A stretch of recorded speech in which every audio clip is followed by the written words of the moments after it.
connect them through wire. That intermediate electrical connection is the interconnect. So those interconnects are traditionally made of aluminum or copper in current manufacturing process. So in current, all the VLSI circuits, so these are all metallic interconnect. If we want to replace them with carbon nanotube, so two types of carbon nanotube comes in mind. One is single wall, the other is multi-wall. Single wall means each tube will carry only one tube, so it will just have one shell.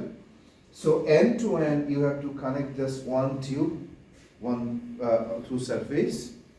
So because that's why it is easier to provide the end contacts, and as a result, single wall carbon nanotubes demonstrate better potential as an interconnect.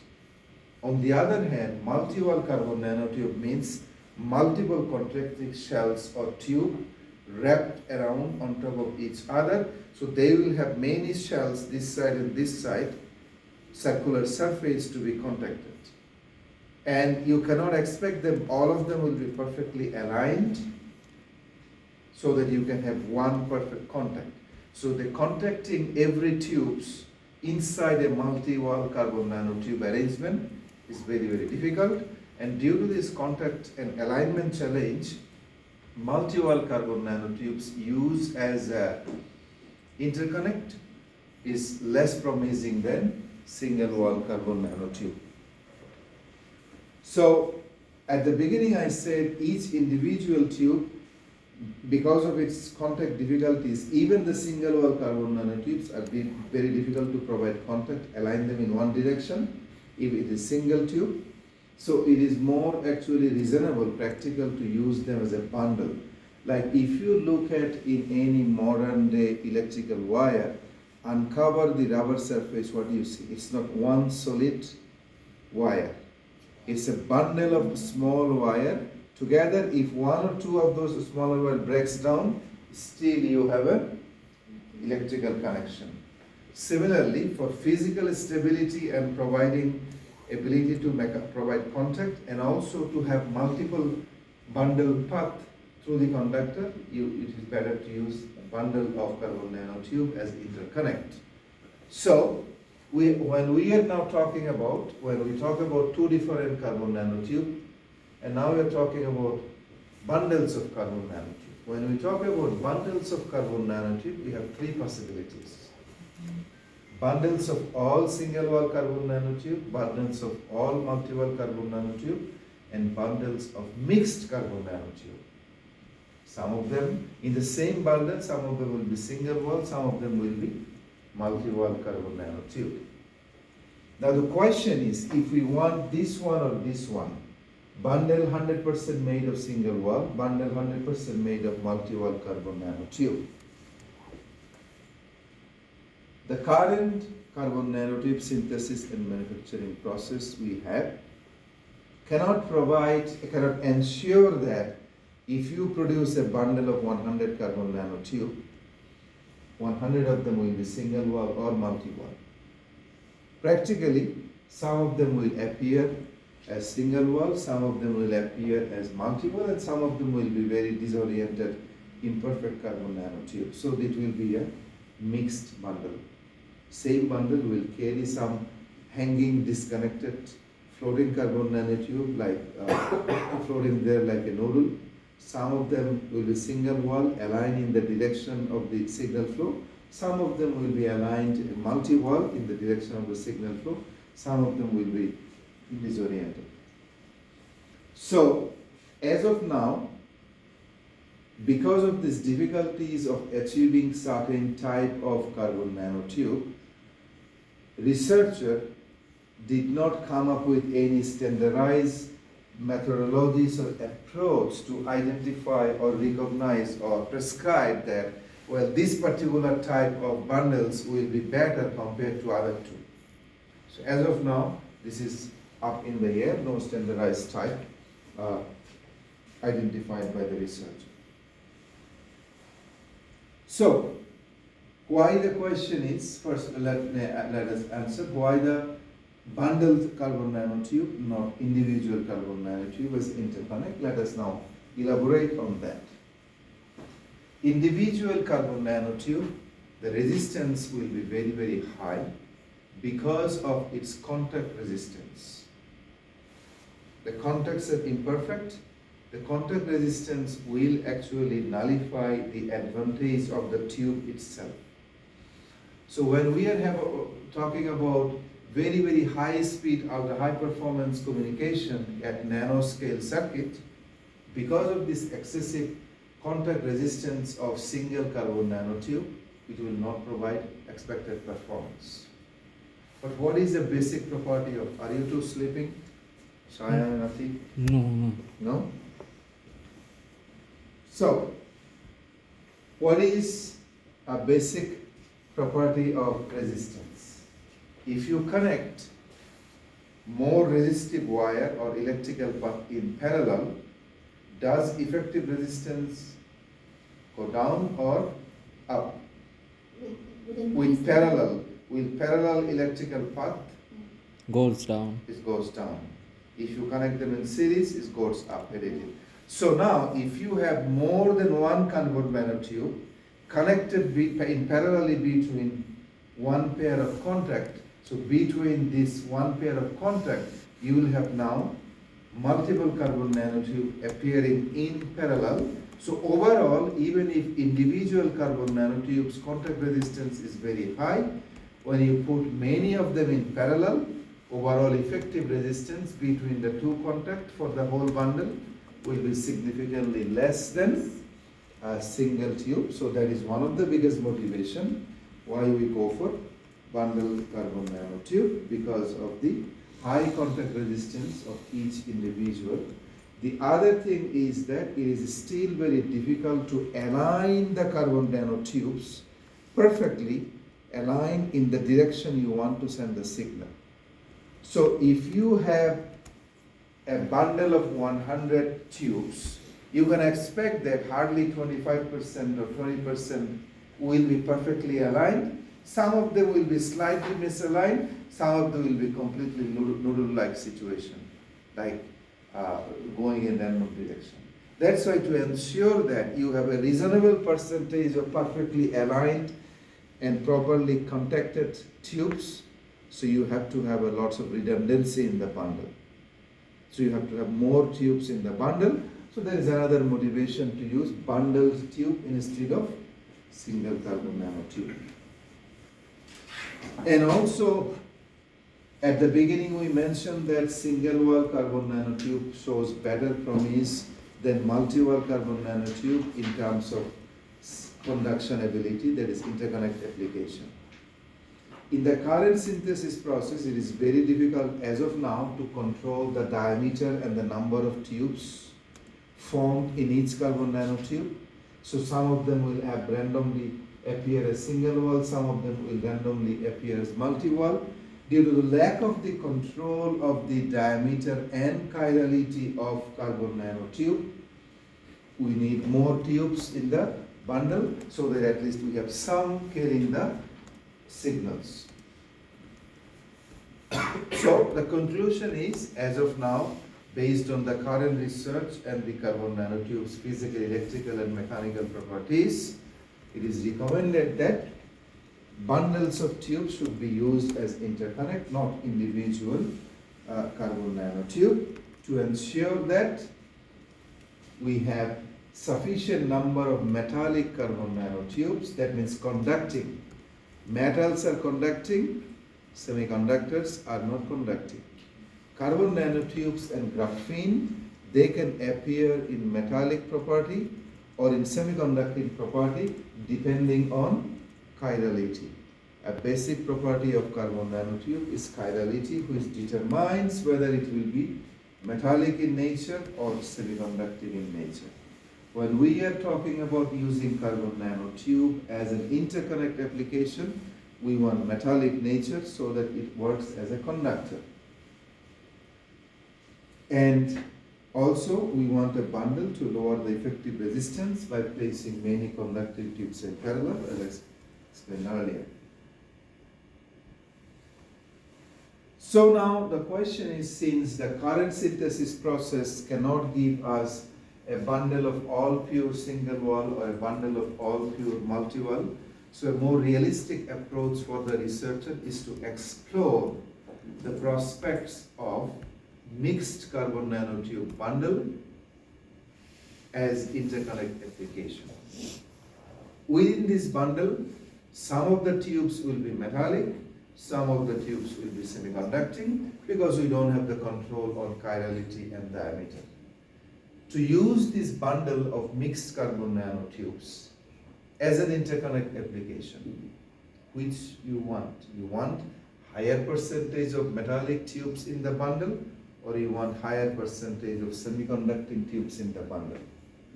Definitely you want more metallic tubes in the bundle, so that you can send signals. So, but the problem is why research is not progressing in this area where carbon nanotube and graphene demonstrated outstanding electrical, physical, and mechanical properties to be used as an interconnect as well as semiconducting device. The problem is, as of now, we don't have any reliable, reasonable modeling approach for the resistance, capacitance, and inductances of carbon nanotube, which you need to do before you even talk about simulating or developing closed form models to calculate the result using MATLAB or any other software. All the circuit simulation tools like SPICE, ACE-SPICE, what they are doing, underneath they are solving millions of mathematical equations related to their physical and electrical factors and parameters of the circuit.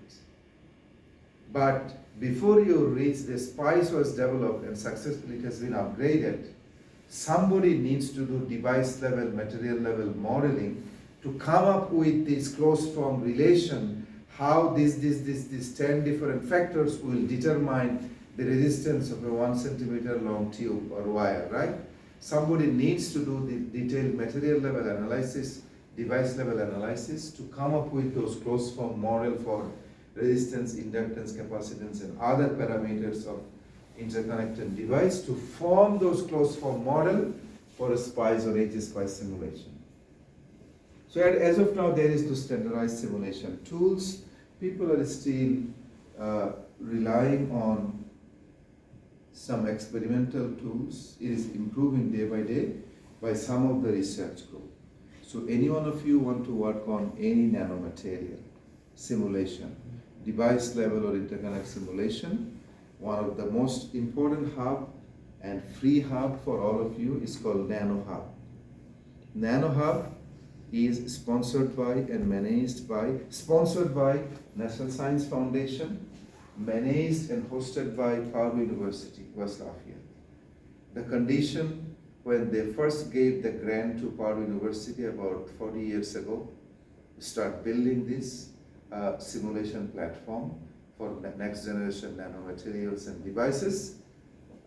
They got the grant with the condition that it's a federal grant, you have to make it open to public for all students and faculty all over the United States.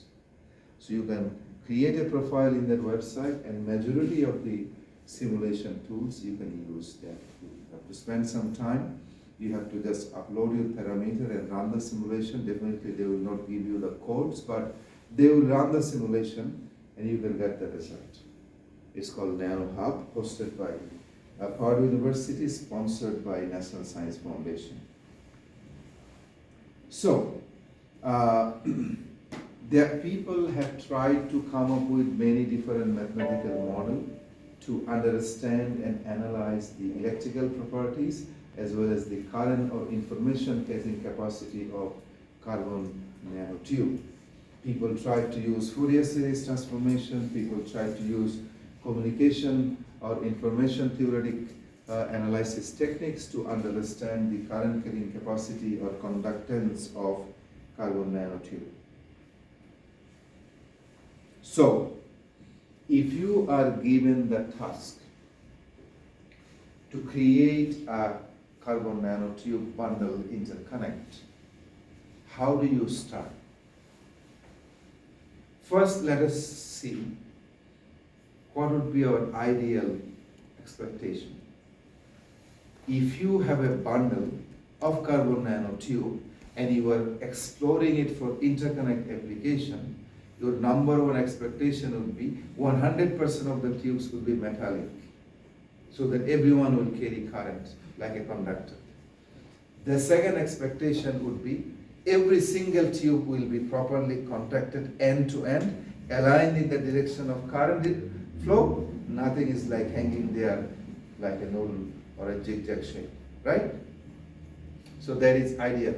The bundle cross section would be fully dense. That means there is no gap in the bundle, 100% aligned. They are connected surface to surface. There is no intermediate space left. Every space, if it is a 2 nanometer diameter, that whole diameter area is packed with tube. So 100% fully populated, dense tube bundle. Physically, you have a perfect shape. And the conduction would be purely ballistic.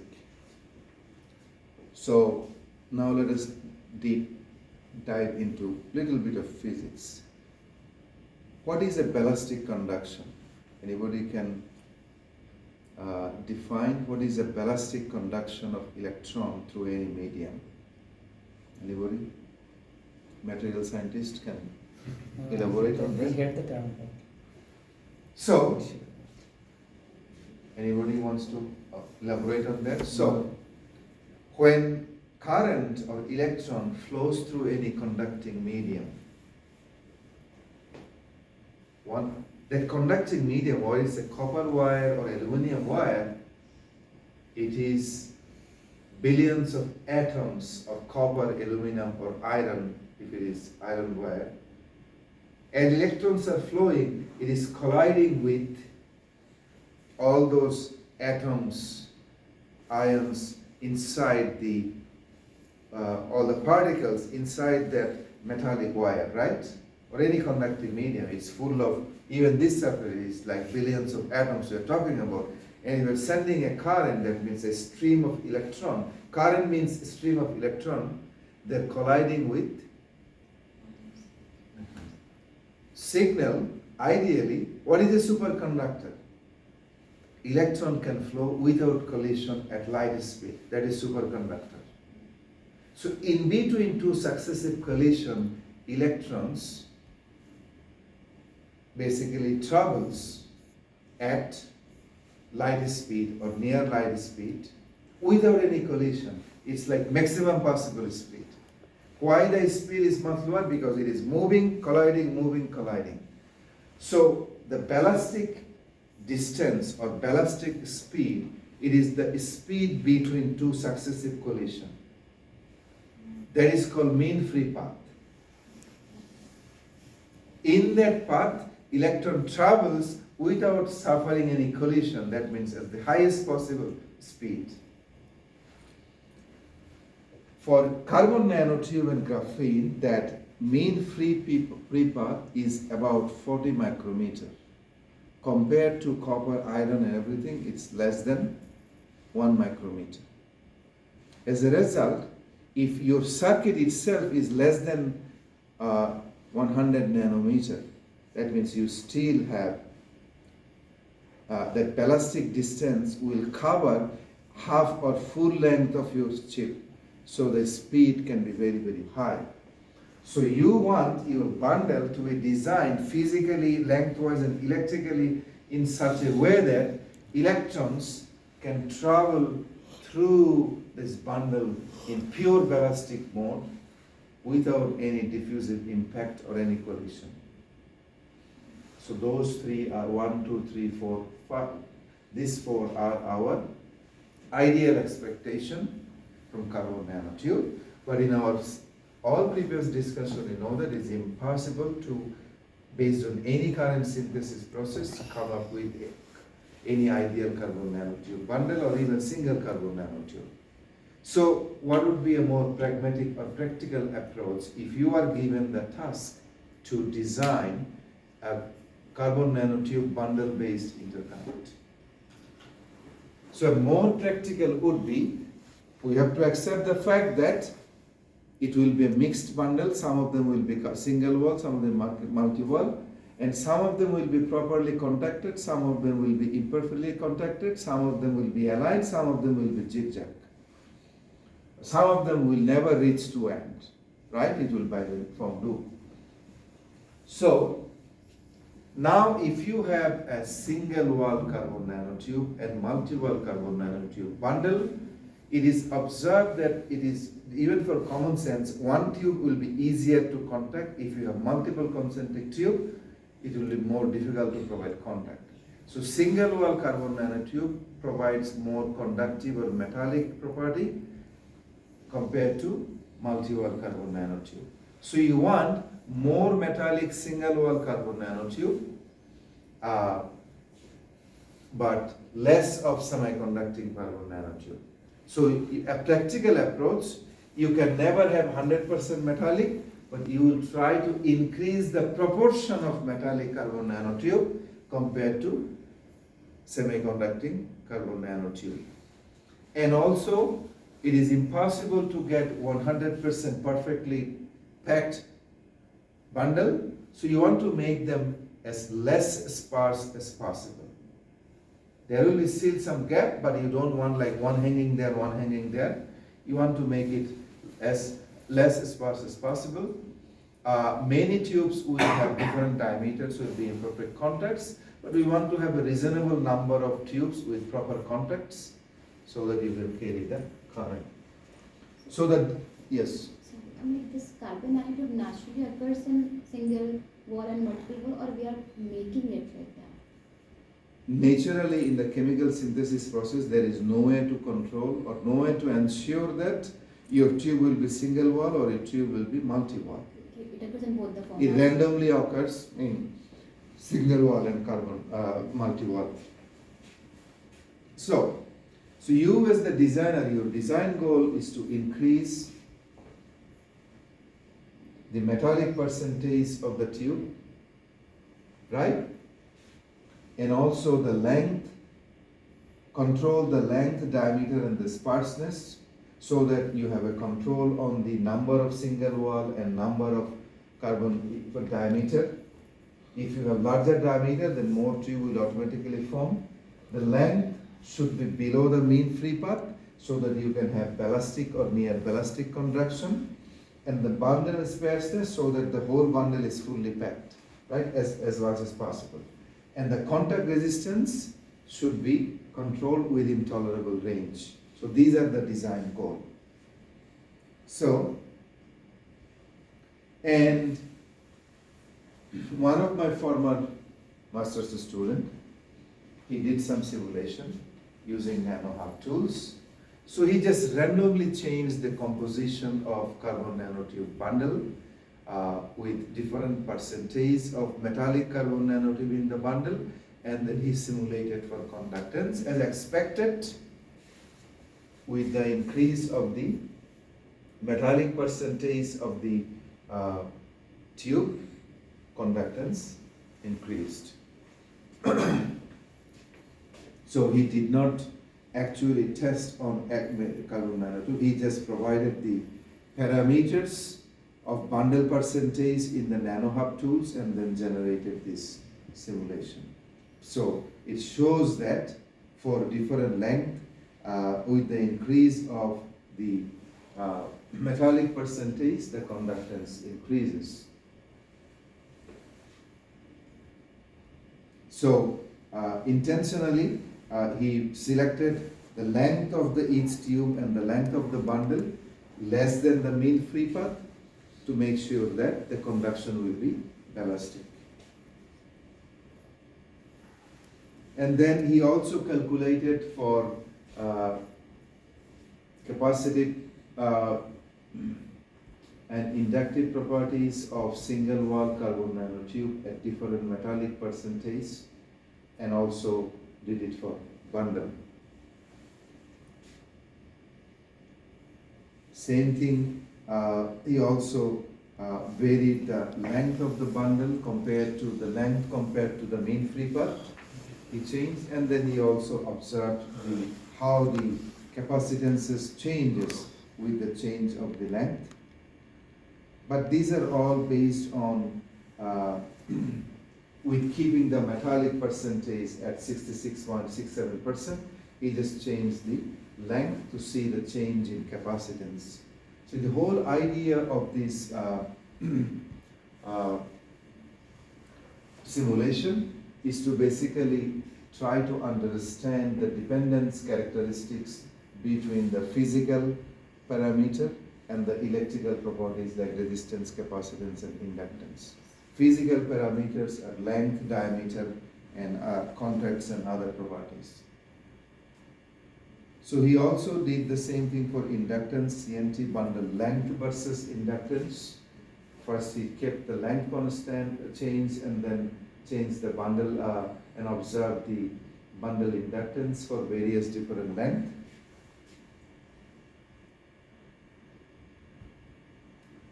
So the people have improved their analysis approach significantly when it comes to analyzing the electrical and physical properties of individual tubes. But still they're struggling when to provide the contacts and finding the right contact materials and contact approach. So if you are thinking about individual a hanging carbon nanotube, it is showing all the things you want, very promising characteristics to be used as an interconnect for next generation interconnect. But the problem is the moment you put them under two contact, this contact resistance, this discrepancy at the contact is eating away all the benefit you are supposed to get from the tube itself. And there are other, yes? So the connecting points creating the problem? Yeah, because tubes are made of carbon or graphene, and the tubes or graphene nanoribbon can carry signal at very high speed, but the contacts is a different material because you need like some soldering material to provide the contact, and that's why the impedance mismatch occurring and signals are being lost at the contact itself. So the contact resistance for any micro and nanoelectronic circuit is a big, even for the conventional IC design, contact resistance is a huge challenge. So there are some other issues that need further investigation. One is dependence of carbon nanotube conductance on bias voltage, operating voltage, bias voltage, tunneling conductance in carbon nanotube. This is not yet fully understood. There are conflicting claims and results available in literature. And also when you have multi-wall carbon nanotube, that means multiple concentric conducting tubes on top of each other. What about the internal interference from one tube to another tube? Those kind of things. Because when two conducting surfaces are placed side by side, if their impedance are not perfectly mismatched, there will be capacitive coupling, inductive coupling, even conduction leakage will take place. That is called interwall interaction. When you have multiple wall concentric around a core, there will be interaction among the internal tubes, interwall interaction, and it will affect its conductance and other electrical properties. So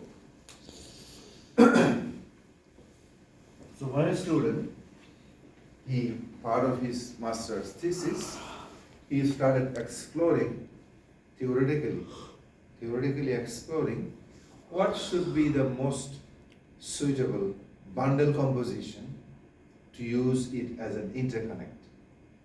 Which combination or composition of carbon nanotube bundle will provide us highest performance? Accepting the fact that carbon nanotube bundle, single wall and mixed wall, multiple, each one of them will have some severe limitation, both in terms of fabrication and physical properties and mechanical shapes. Within those limitations, what would be the most practical? So our 1.5 years of research at that time, it has been published in one of the top journal, IEEE Transaction of Nanotechnology, one of the very good paper based on analytical research. So the outcome is our mixed traditional process that fabricates carbon nanotube bundle. Inside the core of the bundle, single wall and multi-wall carbon nanotubes, they appear in random arranged. There is no order, they just appear randomly inside the core of carbon nanotubes, a bundle. So, but what we are proposing that the best carbon nanotube bundle should be all single wall carbon nanotube placed at the core of the conductor, and all multi-wall carbon nanotubes would be around the surrounding the core in the surface side of the bundle.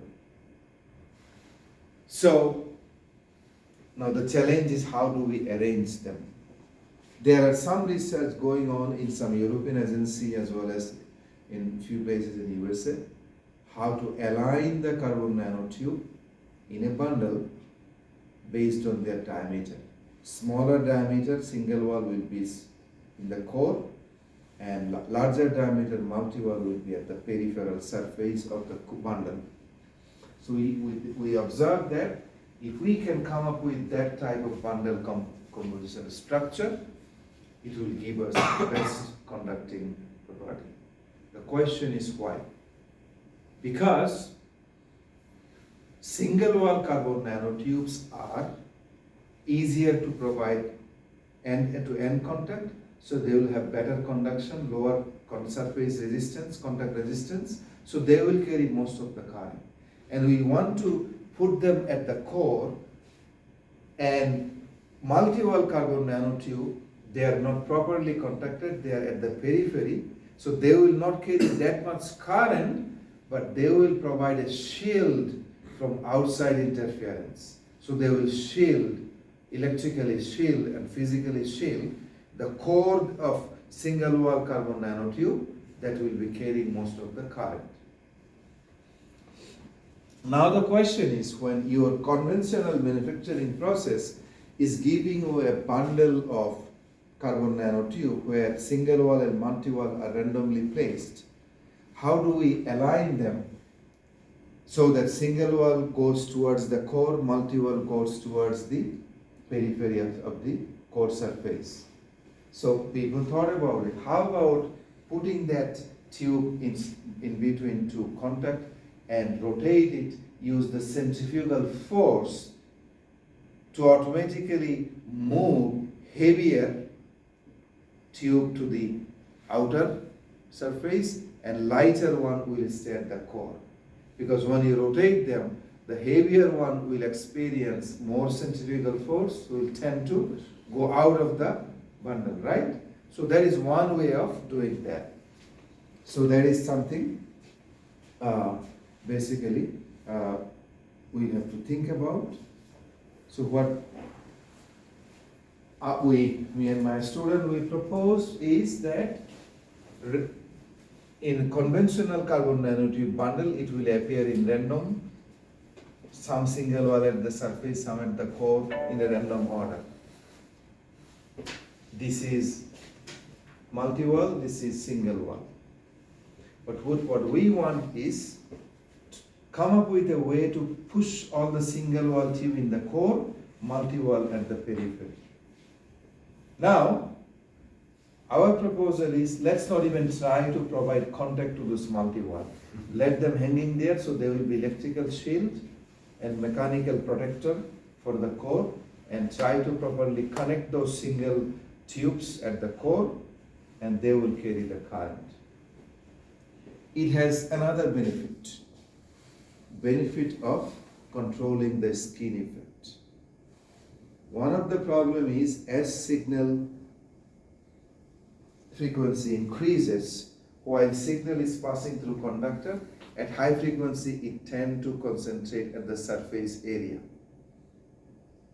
The core then doesn't carry that much current, that is called skin effect. But here, current carrying core is packed in the core, surface area is kind of shielded, not properly contacted. So if it is not contacted, current cannot go there, so it will remain at the center core, so it will to some degree control the skin effect. So based on that observation, we have simulated using NanoHub tool, a conventional carbon nanotube with random arrangement of tubes inside the bundle, and our proposed mixed bundle with single wall at the core, multi-wall at the peripheral surface, and we did lots of simulation for random all tubes random arrangement, but assuming that all tubes are perfectly contacted versus our proposed all tubes are also perfectly contacted, and if we can ensure that in random arrangement of the tubes, every single tube is perfectly contacted, then we can ensure that entire core will carry current. But that is an ideal assumption. We can never provide contact to every single carbon nanotube. So, and then we have done some analysis. This is like the mathematical analysis observation. Darker radius means it is carrying more current. Lighter radius means it is carrying less current. That is their conductance. So ideally we want a very, very dark, completely dark blue core. But now as you can see, there are lots of white space. That means those areas are not carrying current. But we want to basically come with something like this. A very dark core area surrounded by the shield. So, and we did some analysis of conductance for both of the tubes at the periphery and non-conducting tubes at the center for this type of this type of proposed structure, and to see basically what are the challenges for these tubes in terms of placement, where we can place. So after like several iterations of this analysis, we came to conclusion that we should put properly contacted single wall tubes at the core and poorly contacted or uncontacted multi-wall at the periphery. So yeah, so these are like lots of detailed simulation. If anybody interested, I can give a copy of that master's thesis to you. Do we have any technology we can separate them or align them? No, this is purely Theoretical. simulation. Simulation. This is purely simulation, 100%. So this is the summary, basically what our finding from simulation. The multi-wall tubes at the periphery will be providing the shielding. So we propose that this peripheral multi-wall should be used as a shield from electromagnetic and electrostatic interference from neighboring tubes, neighboring contact, because one of the biggest problems in high density microelectronic circuit is electromagnetic and electrostatic interferences between two side-by-side neighboring lines when you are carrying high-speed signal. So since multi-wall carbon nanotube, inherently they are very poor conductor because of the difficulties to provide end-to-end contact, also interwall interaction within the tube. So, and then we were asked by some researcher challenge a counter agreement. If all the outermost cells of carbon nanotube is properly contacted, right? A single outer cell of carbon could not be conducted as much current as one. So the question is that, so in a multi-wall carbon nanotube, you have multiple concentric tubes. There is outer tubes and multiple inner tubes, right? Depending on how many tubes are there. So the question is, if only the outermost shells or the tubes of the carbon nanotube is properly contacted. Forget about all the inner tubes. Let's say it has 3 concentric shells or tubes. If only outer one is properly contacted, so 1 out of 3 shell will carry current. So the question is, can it carry the same or more current compared to an individual single wall carbon nanotube? Right? Do you understand what is the challenge? So the answer is no. One single wall carbon nanotube will carry more current than the single outermost shell of the multi-wall carbon nanotube. Why? Because the outermost shell of the multi-wall carbon nanotube has a problem called fractional conductance. What is a fractional conductance? Because in a multi-wall carbon nanotube, let's say you have 3 tubes and the surfaces are, you cannot say that these are, if you want to have a proper connect between 3 concentric surface, so you have to have all 3 surfaces perfectly aligned vertically so that you have 100% contact. In practically, one portion of the second tube will be probing out more than the outer shell, another portion will be inside, so it will be very zigzag. Probably, let's say if the total perimeter of the outermost cell is, let's say, 20 nanometer, maybe only 2 or 3 nanometer or 5 nanometer portion will ultimately touch the contact surface. Remaining will be basically hanging there. So if you calculate your conductance based on 20 nanometer of the surface area of the outermost shell touching the contact area, that will be it will be a small fraction of that conductance you will be carrying. That's why. But if you have one tube, you can do some smoothing or something so that you have a much better contact, right? So because of this unexpected behavior, also the another problem is interwall interaction.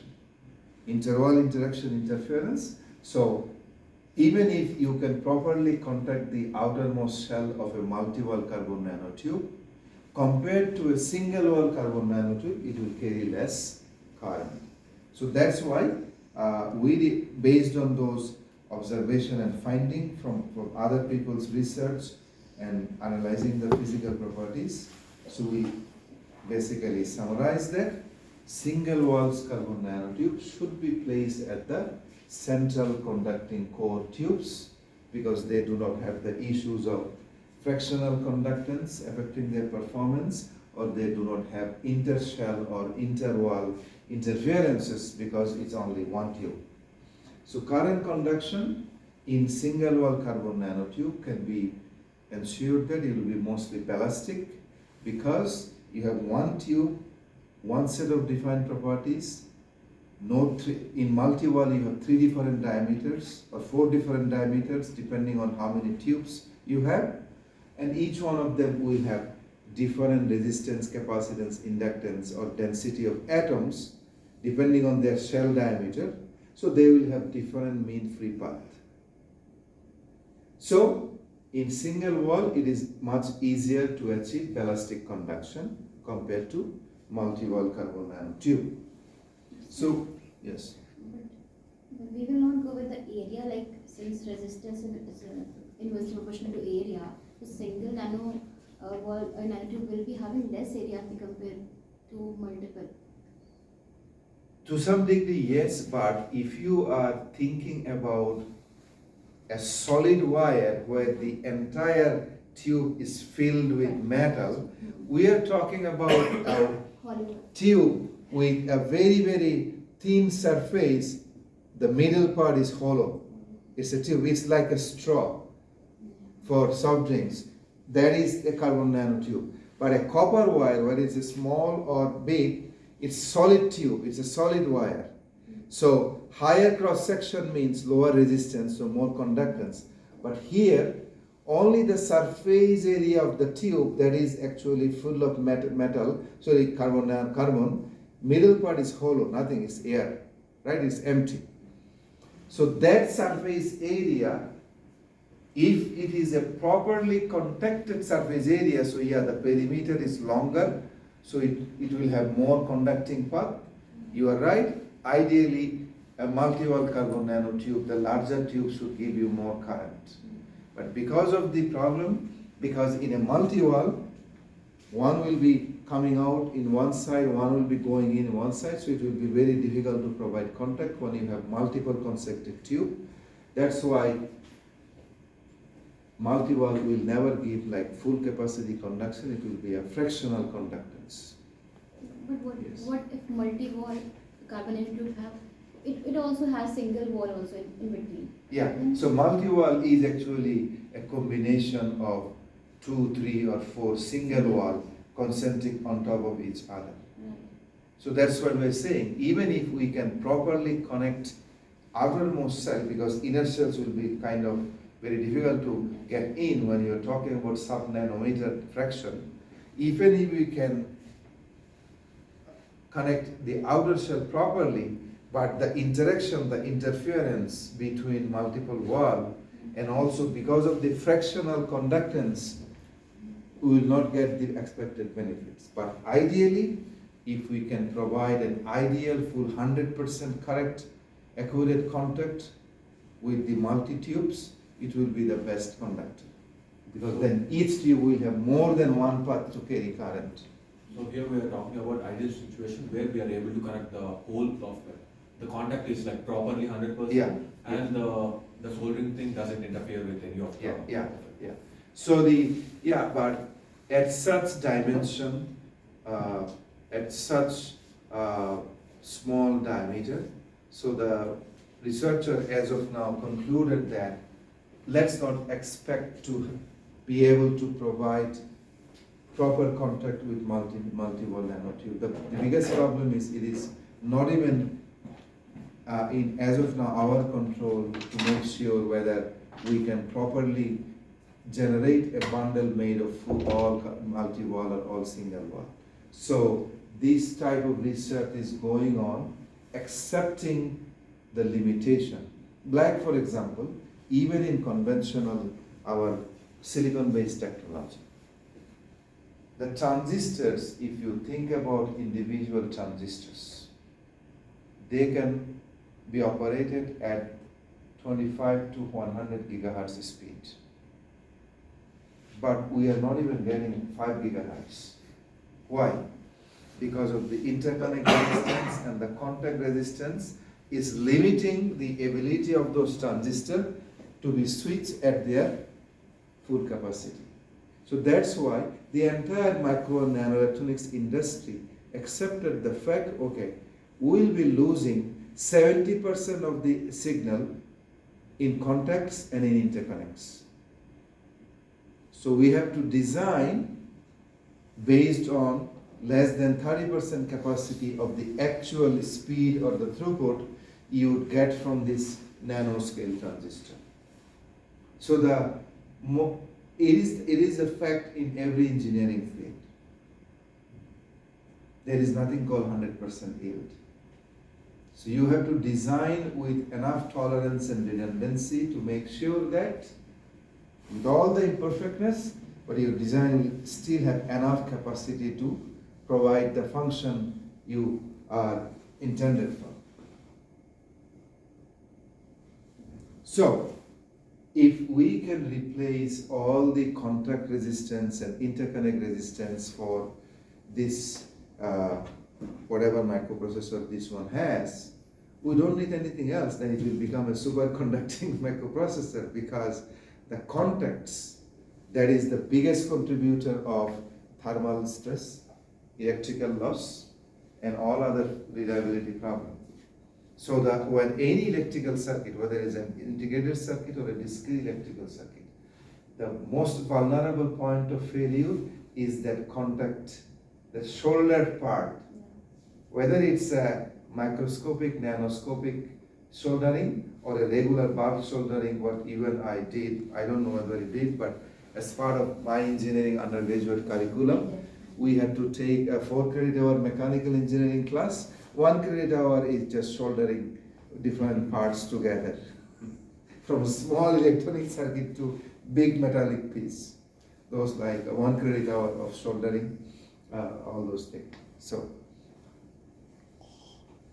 and 1 credit hour of boiler, and basically we used to go to a big boiler every day and then take temperature, water temperature increase, because why do you need boiler? Not only in many manufacturing process, it is run by steam, right? All the hydroelectric, thermoelectric project, what is, you are generating steam to rotate the turbine to generate the electricity. If you use gas to boil the water, it's a gas engine based electricity. If you use furnace oil to boil the water for the steam, it is a furnace oil based electricity. Or if you use coal Or nuclear. So it's ultimately what you are doing, you are generating steam to rotate the turbine at high speed. The question is, how less energy you need to spend to generate that steam, that is, your system is more efficient. So,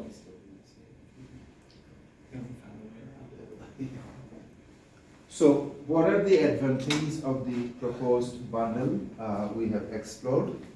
Advantage of the proposed bundle is the conduction will carry mainly through the single wall carbon nanotube. Multi-wall at the outer periphery will provide the shielding for external interference, so that single wall carbon nanotubes at the core do not get affected by neighboring interconnect bundles, and it can carry the current, maximum amount of current. Since as of now, single wall carbon nanotubes are more metallic in nature and easier to provide contact. On the other hand, multi-wall, they are difficult to contact and also causing is poor conduction. So as a whole, capacitive interference, inductive crosstalks can be significantly reduced from the neighboring bundle, and because of the single wall carbon nanotube, its conductance also will increase. As a result of lower interference from neighboring bundle, as a result of improved conductance from core single wall carbon nanotube, the propagation delay will be reduced. That means you can also provide higher speed. The interference, the capacitive and inductive interference also give rise to different types of leakage and other types of parasitic effects. So in the presence of the shielding provided by peripheral multi-wall, there will be lower leakage, and as a consequence, the bundle interconnect performance will be significantly better than any other traditional analysis. So just once again, I want to iterate that this whole analysis is based on purely simulated bundles.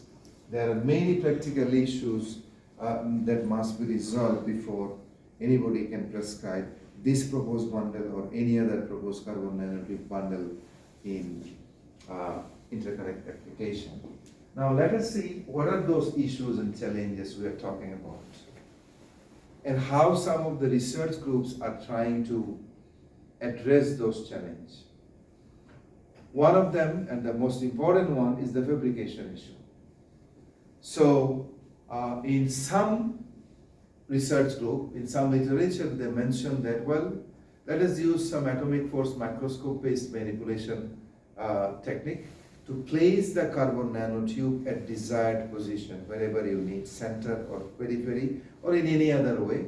So that is, but this technique, it will be very, very slow, not applicable for any commercial scale design, even experimental design, because when we are talking about putting a bundle of the tube under electron microscope and applying some electrical force or mechanical force to basically push, as if somebody gave you the task to separate individual noodles from a bundle of noodles based on their diameter, right?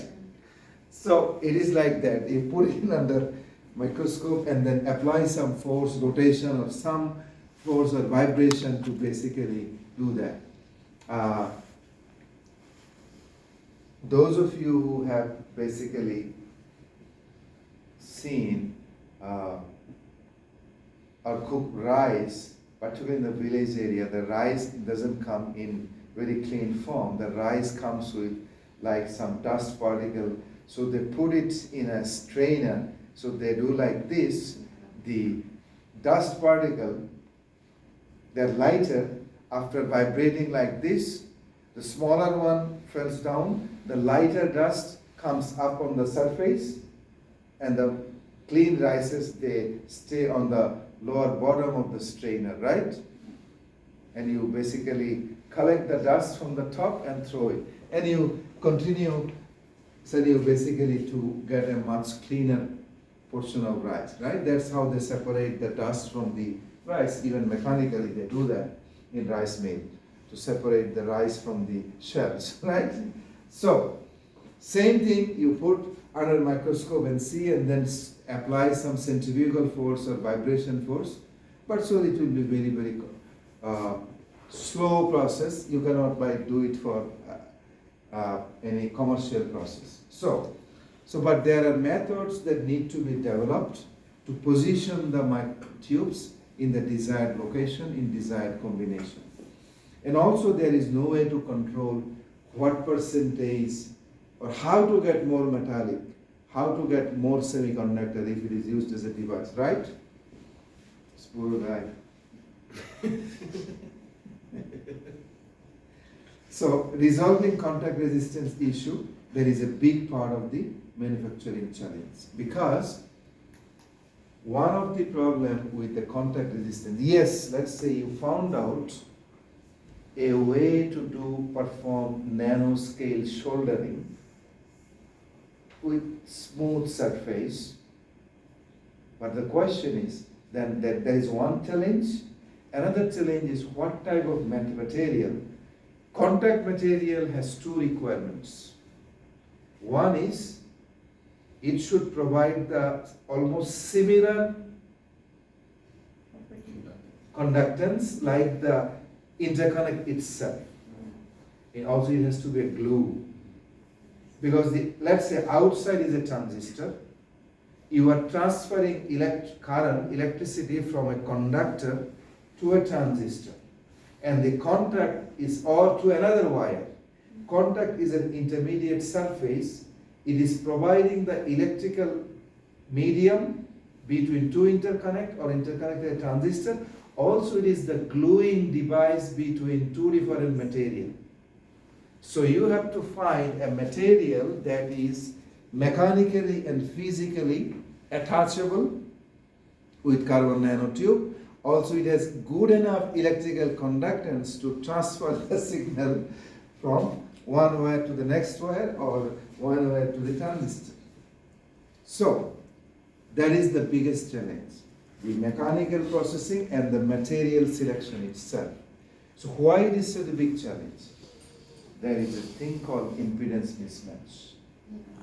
When signal flows through a conducting medium, if the impedances are not same, the moment it hits a separate impedance medium,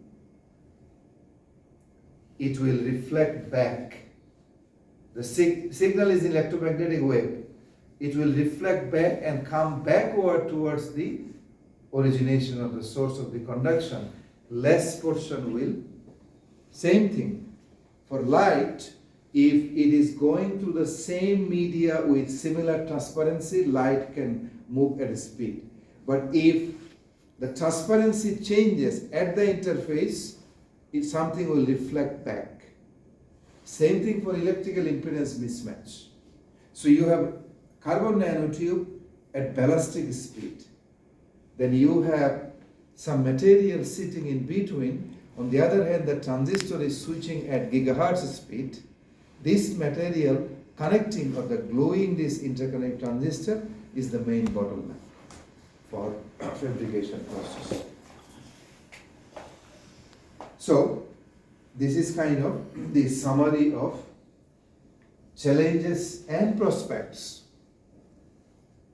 to use carbon nanotube or graphene for interconnect application in next generation nanoelectronic circuit based on graphene or carbon nanotube.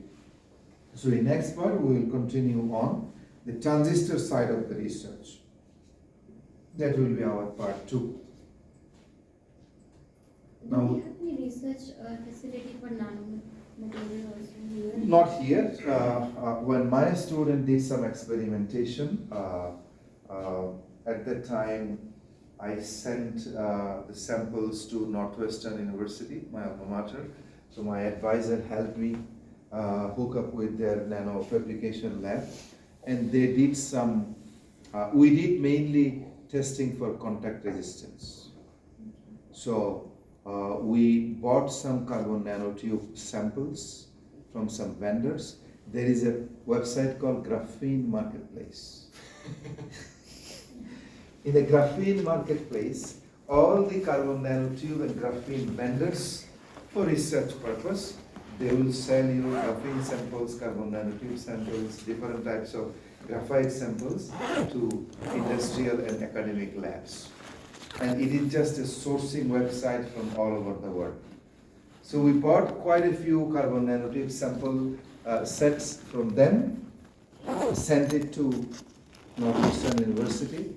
They did some rudimentary contacting and they gave us some result to see